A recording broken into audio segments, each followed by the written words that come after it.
শক্তি, তার স্থিরতা, কৌতূহলী দৃষ্টি আর নীরব সঙ্গ, এই সবই যেন আমাদের মনে করিয়ে দেয় এই মুহূর্তটা মূল্যবান, তুমি এখন এখানে থাকো।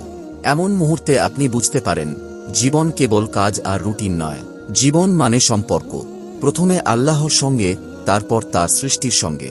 তাই যখন একটি বিড়াল হঠাৎ করে আপনার চিন্তার মাঝখানে এসে দাঁড়ায়, আপনার ঘরে ঢুকে পড়ে কিংবা চুপচাপ বসে থাকে, তখন এটিকে একটু নিঃশ্বাস নেওয়ার, হৃদয় রিসেট করার আর আত্মাকে আল্লাহর দিকে ফিরিয়ে নেওয়ার সুযোগ মনে করুন।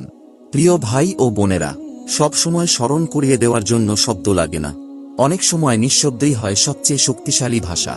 আল্লাহর একটি সৃষ্টি আপনাকে নীরবে ডাক দেয় আপনার আসল উৎসের দিকে ফিরে যেতে।